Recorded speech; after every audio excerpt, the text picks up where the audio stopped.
Hey everybody, it's Big Dave TV here for a DC Media Edition. These are the big news stories of 2016. Yes, this is our news archive for 2016, and these are all the news stories that happened, that were on the front page, and then they get thrown into the archive, and then they just kind of sit and rot on the internet for time immemorial, right? So how y'all doing, everybody? I like to do a couple of episodes at the end of every year here on DCR TV with a year-end roundup, some of the highlights or lowlights or top stories or whatever. And this year's really tough. It's been a tough year in terms of I don't know if the whole media business is changing. It is. Well, duh, it is. But I'm trying to look at some big news stories this year, and usually I go through the list of news in the news archive for the year, and I easily pick, okay, this is a big story, this is a big story, this is a big story, blah, blah, blah. And it's easy to pick out 10 concise highlights or big stories of the year. This year, nah. It really isn't easy this year. I don't know. Nothing much. Formats, radio formats used to be, usually we have a station or two that's made a major format change. Okay, so what do we got in terms of formats this year? Well, the only thing even close to anything significant is 99.1 Bloomberg business news, okay? For 4 or 5 years there, 99.1 was WNEW, and one of our big stories last year is in December of 2015 was CBS pulling the plug on WNEW, the all-newser that, nowadays I almost think that maybe they should have kept it running. They pulled the plug too early on it, and I'll get into that in a minute. But, it's got a news format now. It's Bloomberg, but the thing is, nobody listens to it. So, what does it matter if you put a format on a radio station and nobody listens to? And it's obvious that Bloomberg doesn't care whether anybody listens to it. They don't do any promotion for it. It's lucky to get 35th place in the ratings, WDCH. And it's just kind of a placeholder, and nobody much listens to it. It doesn't, who cares? So, it's almost like, what if a tree falls in the woods and no one's there to hear it, didn't make a noise? What if you have a radio station that's it has a good signal that covers the Washington-Baltimore megaplex and nobody's listening to it? Doesn't matter. And so in a way, if you want to look at format flips for 2016, that would be, I guess, the biggest thing we've had to a format flip in the Washington-Baltimore area. And, who cares, right? I guess another kind of interesting story for the year would be the cluttering up of the FM band. It's not just Washington, but it's everywhere. The FCC is doing this thing now where it's allowing all these little low-power stations to kind of nudge themselves in to all these kind of weaker frequencies.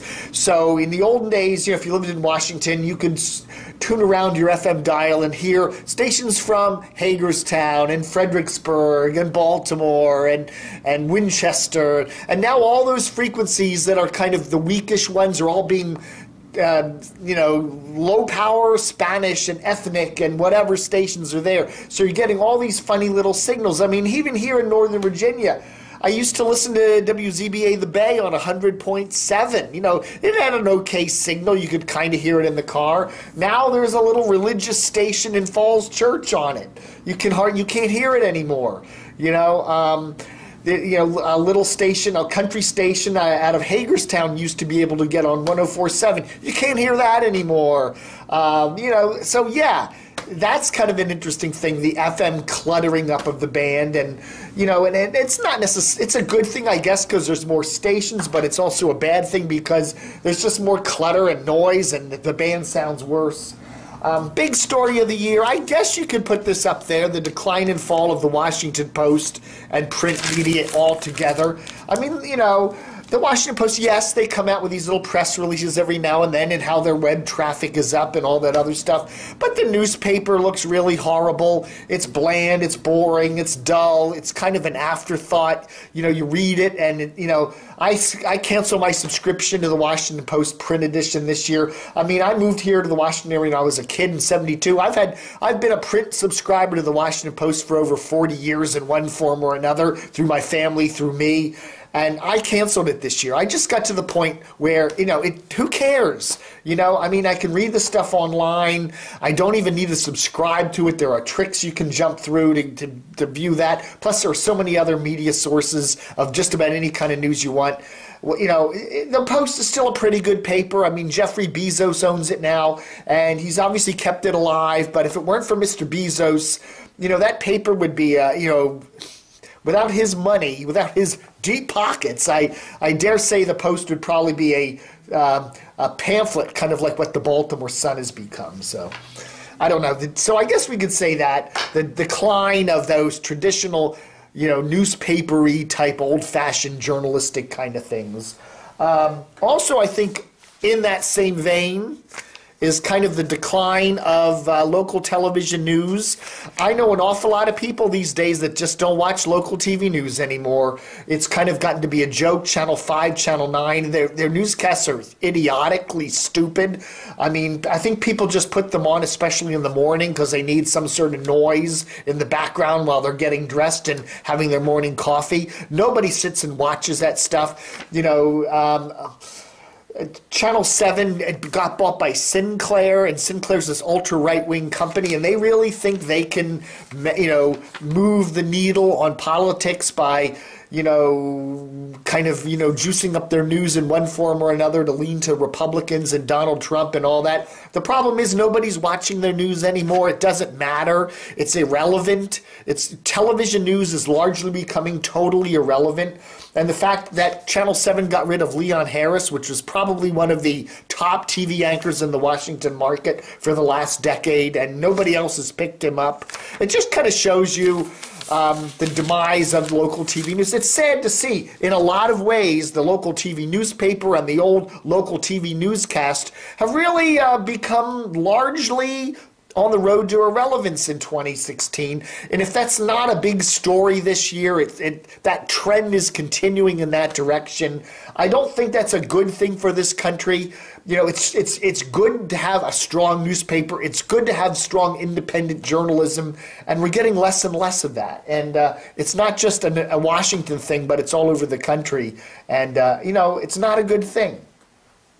Okay, radio-wise, what's another big story? I think the other big story of the year, in a slow year, is WAMU Surge to #1. It used to be WAMU and WTOP were kind of vying for first place. It looks like WAMU has won. WAMU's kind of taken it, but it's a public radio news talker, and it's the top-rated public radio news talker in the whole country, and they've really stuck it to TOP. TOP, we were worried that WNEW would have some effect on WTOP, the CBS All News that got canceled last year. But in fact, when we weren't looking, WAMU has come and taken over.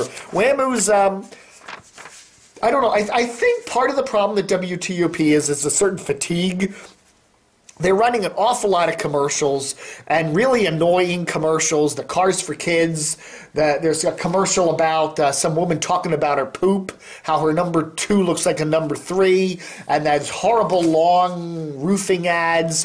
They get to the point where you just get sick and tired of the clutter, the ad clutter on the station, and it becomes mind-numbingly bad, and WTOP needs to watch out for that. It's one thing to be making money, but it's another thing to be taking your listeners for granted and turning out a product, even with the advertising, that's just kind of chasing them away. So, yeah. The other one, I guess, well, let's throw this one in here too. Diane Rehm retirement. She's the big kahuna there of Washington Talk, and after 4 decades on WAMU, she's finally decided to retire, and so she did her last show just the other day. That's big news, so we'll put that up there as a traditional big story, and a guy by the name of Joshua Johnson will be taking over, and so yeah, tip of the old the rabbit ears to Diane Rehm there. WAMU's a weird station, even though they're getting great ratings. They've made a lot of cutbacks, or they're supposedly cutting back their bluegrass country, which may or may not survive into 2017. But, whatever they're doing, they're getting the ratings. WMAL, I think this bears a little bit of a mention. They're getting pretty good ratings at MAL with their right-wing talk format, but it was sad to see the old transmitter building getting torn down there at Green Tree Road in Bethesda. That was sad. It's kind of, that went way back. That was the original studio facilities there for MAL radio way back when. And the other thing is WAMAL's listener influence. Yes, Donald Trump won, and yes, they talked about, they were pretty much a cheerleaders for Donald Trump all year. But, you know, in the Washington area, Hillary easily won all the jurisdictions, including, you know, oftentimes Republican jurisdictions like Loudoun and Prince William. So WMAL had almost no influence at all in the political leanings of the Washington market, as usual. So it is kind of an irrelevant station in that respect, although it is an interesting little petri dish to hear things going on. And I guess another big story of the past year, media-wise, would be Tony Kornheiser. You know, we lost Tony Kornheiser. He didn't die or anything. No, he's still alive. Tony Kornheiser just basically said goodbye ESPN 980 and went and started his own podcast. Diane Rehm's going to be doing the podcast thing too, I'm told. So good luck with that. But two big voices that have been on the Washington radio dial for many, many years we lost this year. They didn't die, but they're still around, but they're not going to be on the radio anymore, so that's sad. And then, of course, we always have to do the death list, right? Great people that died in 2016. Royal Parker, Baltimore TV veteran there. Jim Simpson, you know, a sportscaster, owned some stations. He passed away. Jack Bowden, again, another Baltimore TV news legend. Bill Parris, a radio guy who owned a bunch of stations in the Washington market. Don Richards, a classic TV news anchor from Channel 9 way back when. Reggie Reg, a Baltimore radio personality. Another one, Johnny Dark, who's been all over the Baltimore and DC radio dials, Top 40 radio. Tom Marr, you know, righty talker there at CBM. John McLaughlin, Mort! Yes, old John McLaughlin finally headed on to heaven. And very much too soon we lost Gwen Ifill over there at PBS. She was everybody loved Gwen, and it's sad. These are just a couple of the deaths of the year, but the ones that stuck out, and it's always sad to lose them. Some great people there. Radio business, I think, will never... the local business is changing, and it always will, and it always should, and it will never be the same. But I think we're losing a lot of stuff that's going to be irreplaceable. You know, the radio business, you know, we lost in many ways. Local broadcasting is going away. It's sad to see, in essence, local TV news taking such a hit, becoming relatively irrelevant very quickly. And, you know, there's still some good stuff on the DC radio dial, but... I don't know. I think more and more people are turning away from broadcasting altogether, and instead of watching broadcast television, they're more and more streaming, and instead of listening to broadcast radio, there's more and more, you know, podcasting and online stuff, and, you know, people can pick formats. We've seen a lot of deterioration in a lot of traditional radio ratings. DC 101's ratings have been stinko this year, you know, for a traditional rock station and stuff like that, because people are getting their music elsewhere. Kids aren't listening to radio anymore in a lot of cases. It's very true. So it's been an interesting year, a lot of interesting trends. You know, I wouldn't say it's been a banner year news-wise, but you know, we sit back and watch the fascinating world of the media and all the different changes, and it's changing pretty fast. Sometimes for the better, sometimes not. All right, thank you very much for helping support DCRTV in 2016. If you haven't made a donation to the site, please remember that your donations are very important to DCRTV. We get a lot of our income from our you know, just folks that come visit the site and send us a few bucks. So PayPal some bucks to dcrtv@hotmail.com or dcrtv@dcrtv.com. Really help a lot. All right, thank you so much, everybody. And here's to a better 2017, which will be, by the way, our 20th anniversary year. 20 big years. I started DCRTV in 1997. So that's 20 big years. So that'll be wild. All right, folks, thanks for watching. Best of 2016 edition of Dave TV. Book 'em, Dano.